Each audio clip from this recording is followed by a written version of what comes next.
Yes guys, welcome back to another video. Welcome to the George Benson football channel. I hope that you guys get to see this video on Friday evening. Yesterday was a nightmare. YouTube decided to have its off day where it just doesn't process the videos. So you lot had to wait for the 6 things we learned. If you haven't seen it, it did go up. You probably missed it because you were expecting it after the game and it wasn't there. In today's video, I want to tell you why. It's taken Pochettino, supposedly, 285 days to realise something that has been staring us in the face, comparatively, looking back all the way to 285 days ago. You're probably thinking, Benson, just get to the flipping point here. I'll tell you now.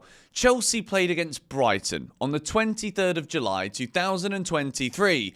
On that day, Chelsea beat Brighton by 4-3, but I'll tell you now. There was something about that game that wasn't quite a 4-3, 7-goal thriller, end-to-end. Chelsea was so dominant. Chelsea was so much better than Brighton. The scoreline absolutely flattered the Seagulls on that day in the US last July.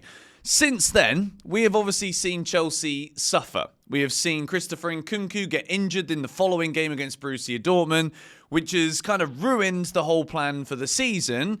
And then yesterday, Chelsea played against Tottenham Hotspur. A few days ago, we played against Aston Villa. From half-time against Aston Villa, all the way through that game, and then all the way through this game yesterday against Spurs, we have finally seen, even though we had 14 players out injured, we have seen Pochettino revert back to something that worked so well for us and actually got us excited back in Chelsea's pre-season before a Premier League ball was even kicked. And I'm going to explain to you today why Marc Cucurella and yesterday, Noni Madueke are the 2 players that, literally, you asked me this a week ago and I'd have been like, I don't know what the hell's going on here. Why are we giving these guys so much praise? But look, this is the way it is right now. Chelsea are a team that have been inconsistent all year. It doesn't mean, if I'm saying here, that there's some serious progress that's being made, that I still think Pochettino's the right man. It's going to take 4 wins out of 4 between now and the end of the season, I think, to really convince me that it would be worth giving him another go.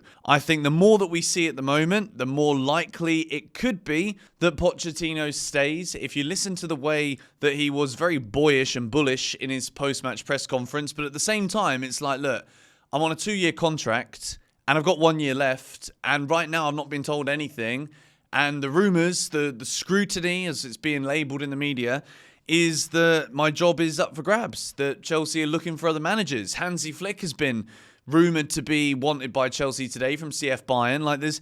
There's lots of different managers that are being rumoured to be linked with Chelsea, but Pochettino is doing all he can at this point to save his job. And I think, look, if we look back to that game against Brighton during pre-season, this was the starting 11 that we saw that day. There's no Enzo Fernandez in this starting 11. It's a 4-2-3-1 with Kepa as the goalkeeper. Bloody hell, this seems like a long time ago. Chilwell, Colwill, Silva, Malo Gusto as a back 4. Gallagher, Andre Santos as a pivot.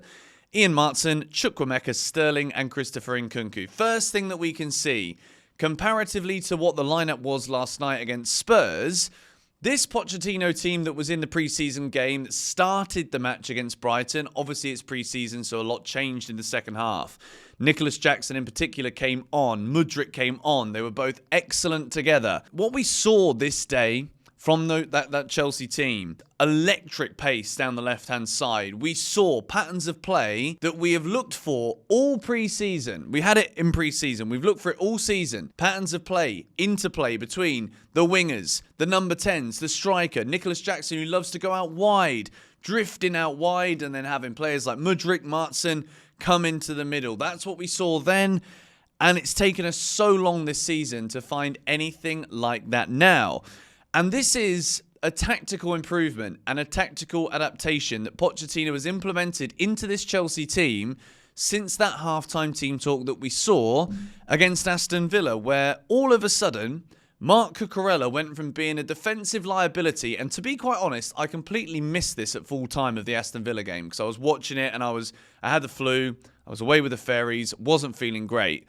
Having watched everything back and seeing the difference when Cucurella stepped up in the second half and was that inverted fullback that we saw so often, also back in pre-season, then Chelsea had the game completely change on its head. What the inversion of Marc Cucurella stepping up into that midfield, and then we've kind of got like a back three, which last night would have been Badiashile, Trevor Chalobah, Alfie Gilchrist.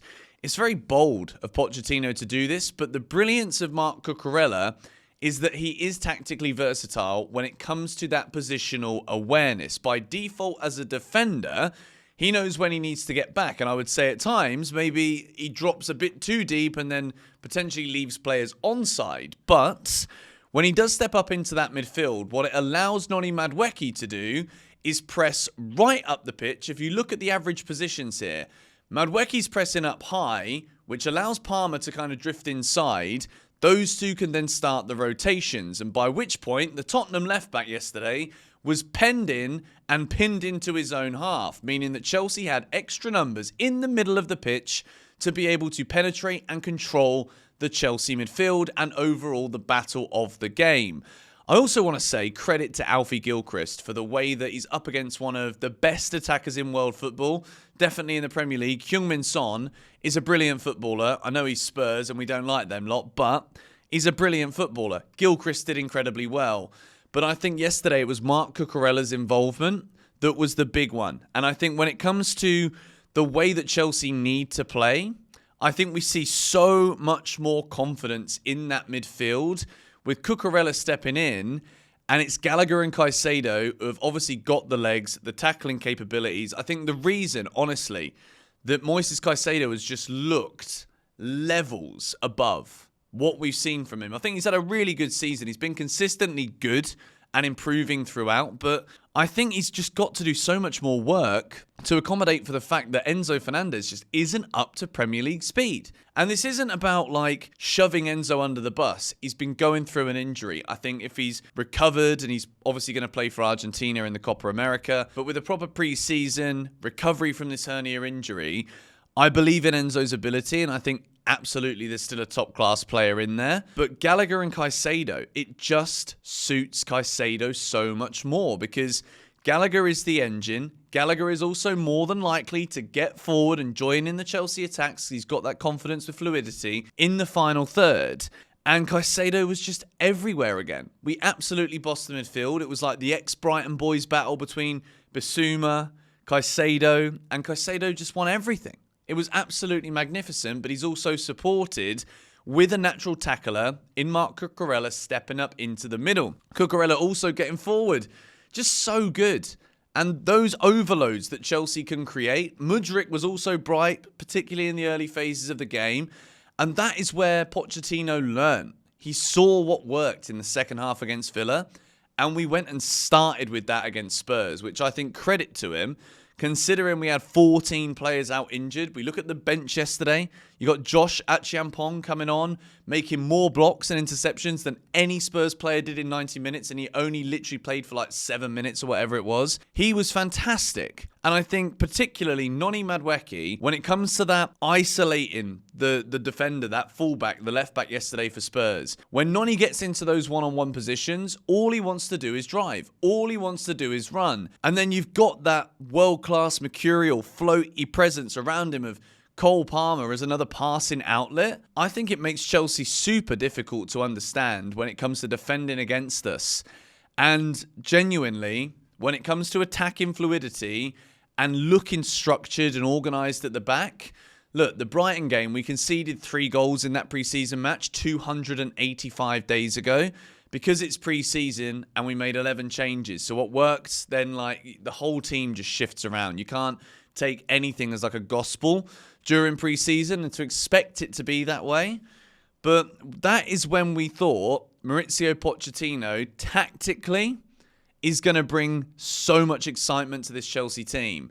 We've not seen it all season. And look, I understand how this looks. It looks as though I'm once again fully back in Pochettino again. I've got to praise what I see. And what I've wanted to see all season is what we finally have seen in the last 65 minutes of football. Since we were 2-0 down at Villa Park, we have literally scored 4 goals, not conceded any since Marc Cucurella steps up into an inverted fullback role. We saw it in pre-season, And we're seeing it again now, and we're reaping the rewards. Chelsea looked flipping brilliant. Unbelievable. To a T. Every single player at Stamford Bridge was excellent. And we absolutely need to see it more. If we take a look here at these average positions last night for Chelsea against Spurs, look, Noni Madueke out there on the right-hand side. But you see how that left-hand side, you've not got Mudryk all the way out on the touchline, which we have seen so often, and then it's kind of like he's void, he's useless. Marc, Cucurella and Badiashile are basically on each other's toes. Obviously, Spurs did attack and Chelsea had to defend, but Badiashile and Cucurella protected one another because Benoit Badiashile looks more comfortable in a back three, and when Cucurella inverts and goes forward, Badiashile's lined up basically as a back three with Chalobah and Gilchrist alongside him. So, with that speed that Cucurella has to get back and then defend, it means that Chelsea can deal with the transitions. Caicedo's got Gallagher doing a lot of the running around him, so Caicedo's ready there to sweep everything up in the middle to protect that defence. Because let's be honest, look, Alfie Gilchrist did really well. Trevor Chalobah has been magnificent. Badiashile, in 165 minutes, has turned his flipping season around. All of these players have, but like they're not... It's still not like a world-class defence. It's not. It's inexperienced. They haven't played together often. So Caicedo has to protect that defence. But Caicedo's now protected. So he can protect the defence as the last line. It's brilliant. It's absolutely fantastic. It's all that we've been asking for. And look, I wanted to make this video to give Pochettino some praise because he is still our manager. I'm a Chelsea fan. I will support this team through thick and thin forever until the day that I flipping die. So I'm happy. I'm happy with what I saw, and we just need to build on it now. I know it's going to be tough. We've got West Ham on Sunday. It's 2 p.m. kickoff in the afternoon. So this is not easy. To go from playing a game on Thursday night to then playing on Sunday, 2 o'clock, when you've literally got half a squad out injured. I've seen Poch's press conference. I'm not going to talk too much about lineups and stuff and tactics for the West Ham game because I want to talk about that in great depth tomorrow in my West Ham at home preview. But look, we beat West Ham tomorrow. We'll be 4 points clear of them with a game in hand. That pretty much cements the top 8 for us. And then it's all about getting more points than Newcastle and Man United and doing what we can, which is winning games right now. And I perfectly believe with this little tactical tweak that we've seen, Poch might even save himself a job here. And he also, if we win all of these games and get a European position, he might start winning the backing of those that he lost, myself included. Look, it's all right. If he wins these next 4 games and we keep playing the way we did against Spurs, sorry, like you can say all you want about, oh, Benson, you're a flip-flop, you don't deserve... Piss off. No. Like, if Chelsea are winning football matches, like, keep winning them, please. Do you know what I mean? So, yeah, credit to Poch, credit to all the players. Massive win. Check out the 6 Things We Learnt video if you did miss it because YouTube was having an absolute Barney at the end of the game yesterday. So, yeah, thank you guys for all the love and support. Subscribe to the channel if you are new. Please check out my TikTok also if you want to see more Shorts content there and you don't see it on YouTube Shorts, whatever. Catch you guys in a bit. Come on, you Blues.